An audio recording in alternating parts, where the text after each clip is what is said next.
चित्त्याची पहिली झलक तुम्ही साम टीव्हीच्या माध्यमातून पाहताय। चित्ते अखेर भारतात दाखल झालेले आहेत। यामध्ये तस्वीरों को अपने कैमरे में कैद करते हुए साथ में आपने देखा 5 मादींचा आणि 3 नरांचा समावेश आहे। या ठिकाणी मोदी देखील दाखल झालेले आहेत। कुल 8 चीतों को हिंदुस्तान लाया गया है। जैसा कि हमने बताया कि इनमें 5 मादा चीता हैं और 3 नर चीता हैं।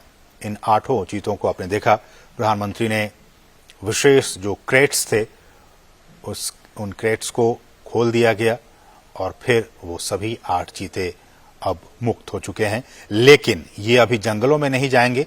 ये एक बहुत ही खास एरिया बनाया गया है। उन्हीं खास एरिया में अभी ये 1 महीने तक रहेंगे और उसके बाद फिर इनकी लगातार मॉनिटरिंग की जा रही है। मॉनिटरिंग की जाएगी। आप देख सकते हैं इन चीतों के जो गर्दन है उस पर एक कॉलर जो जीपीएस टैग है वो लगा हुआ है ताकि इनकी मॉनिटरिंग की जा सके। और मैं उसी पर लौट भी रहा था कि सभी चीतों के गर्दन पर उनके नाम या फिर कोड के हिसाब से सैटेलाइट या फिर जीपीएस वीएचएफ कॉलर्स लगा दिए गए हैं। और इसी नेशनल पार्क में जो हम आपको दिखा रहे हैं, ये कूनो राष्ट्रीय उद्यान, कूनो नेशनल पार्क, इसमें एक डेटा डाउनलोड फैसिलिटी सेंटर बनाई गई है और इस इक्विपमेंट को, रेडियो टेलीमेट्री इक्विपमेंट को खरीदने और फैसिलिटी बनाने की सारी प्रक्रिया 4 से 6 महीने में पूरी कर ली जाती है। और ये जो आप देख रहे हैं इनके गर्दन में, इनको वहीं पे इन चीतों को लाने से पहले ही इनको नामीबिया पहुंचा दिया गया था और फिर इन्हें ये तमाम जो कॉलर हैं आरएफ ये कॉलर, इनको लगाकर ही इन्हें लाया गया है। रेडियो कॉलर है इन्हें और इनकी, ताकि इनकी जो ट्रैकिंग है, इनकी निगरानी वो हो सके रेडियो कॉलर के जरिए। और फिर इन्हें हम जैसे कि बता रहे हैं कि इनको आइसोलेशन में रखा जाएगा और फिर इन्हें जंगलों में मुक्त किया जाएगा। तो ये कुछ अहम बातें हमने आपको बताई कि किस तरह से वहां पे इन्हें पकड़ा गया, फिर उनके बाद उनको जो तमाम रूल्स एंड रेगुलेशंस हैं उनके जरिए इन 8 चीतों को भारत लाया गया है। 70 साल पहले हमारे देश में बहुत सारी चीते हुआ करते थे, लेकिन किन्हीं न किन्हीं वजहों से वो सारे विलुप्त होते चले गए। कुछ अवैध शिकारियों के शिकार बन गए। एक भी हमारे देश में चीता नहीं बचा। लेकिन सरकार लगातार कई सालों से प्रयास कर रही थी कि हम जो है वो इन चीतों को वापस से एक बार फिर से लाएं, चूंकि पारिस्थितिकी तंत्र भारत का भी बहुत बेहतर है। और जैसे कि हमने कहा कि नामीबिया के जो वैज्ञानिक थे वो महीनों तक यहाँ पे आते रहे, जाते रहे और यहाँ का जो भूवैज्ञानिक स्थिति है, यहाँ की जो जलवायु है, उनका उन्होंने अध्ययन किया और अध्ययन करने के बाद ही वो इस नतीजे पर पहुंचे कि इन तमाम चीतों को मध्य प्रदेश में जो कूनो नेशनल पार्क है, वहां की जो स्थिति है, परिस्थिति है, जलवायु है, उसके हिसाब से छोड़ना ज्यादा उचित होगा। तो उसके बाद ही ये फैसला लिया गया। और हमने आपको बताया कि इन तमाम चीतों के गर्दन में रेडियो कॉलर लगे हुए हैं ताकि इनकी मॉनिटरिंग की जा सके। और विशेष हमने बताया कि आपको चिनूक हेलीकॉप्टर के जरिए इनको यहाँ पे लाया गया और प्रधानमंत्री मोदी आप देख सकते हैं इनको विशेष जो क्रेट्स थे उनको खोलकर और प्रधानमंत्री ने इनको खुद वहां मुक्त किया। वो वहां पे अब विचरण कर रहे हैं। जो चीता प्रोजेक्ट है, अगर मैं इसकी बात करूं, ये भी बहुत महत्वपूर्ण है आपके लिए जानना कि किस तरह से भारत में चीतों को एक बार फिर से बसाने की यहाँ पे कार्य योजना बनाई गई।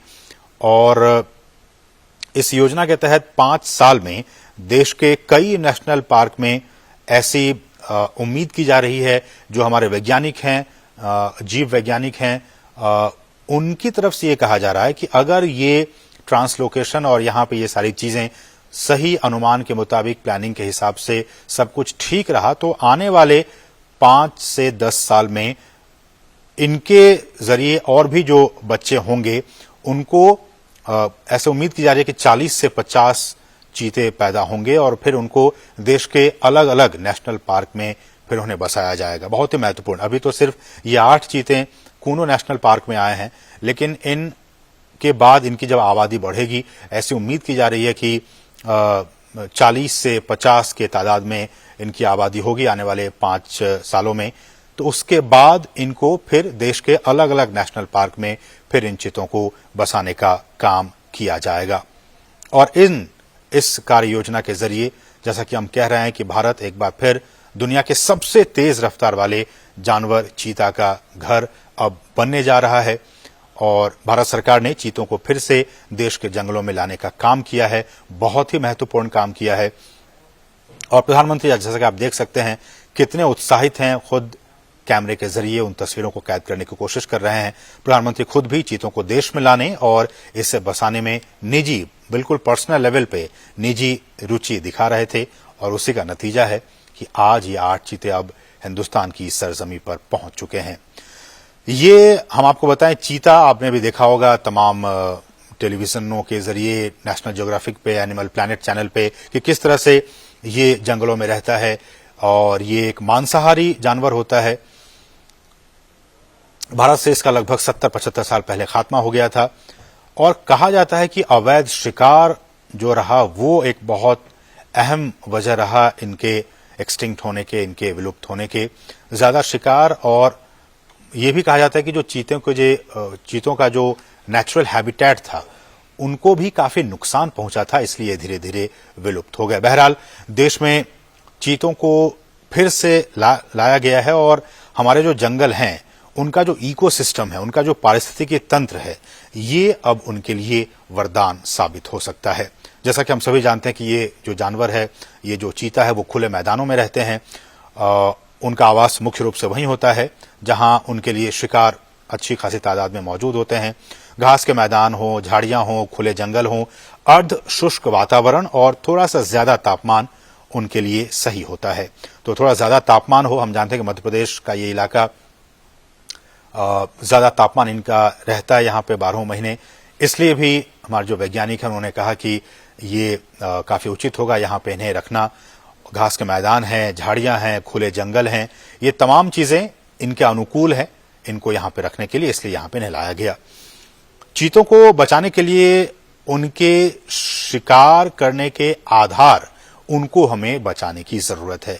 उनके शिकार के आधार, करने के आधार को हमें बचाना होगा, जिसमें कुछ खतरे में पड़ी प्रजातियां भी शामिल हैं, बल्कि घास के मैदानों की जो दूसरी अन्य लुप्त प्राय प्रजातियां हैं और खुले वनों का जो इकोसिस्टम है, जो पारिस्थितिकी तंत्र है, उन्हें भी हमें बचाना होगा। जिस बेस पे हम वही कह रहे हैं, जिस बेस पे, जिस आधार पे ये तमाम चीते यहां जिंदा रहेंगे, यहां रहेंगे, उस बेस को भी, उस आधार को भी हमें बचा कर रखना होगा, तभी तो ये उस इकोसिस्टम में आराम से रह पाएंगे। इसलिए भी हम बार बार ये कह रहे हैं और सरकार भी कह रही है कि उस सिस्टम को, उस बेस को हमें बचा कर रखना होगा।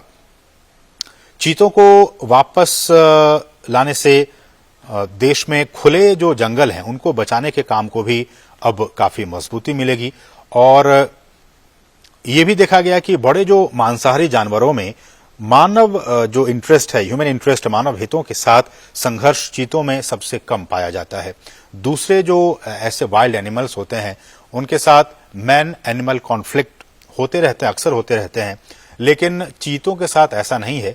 चीतों के साथ जो मैन एनिमल कॉन्फ्लिक्ट है वो बाकी जो ऐसे एनिमल्स हैं, वाइल्ड एनिमल्स हैं, उनके मुकाबले काफी कम ऑब्जर्व किया गया है।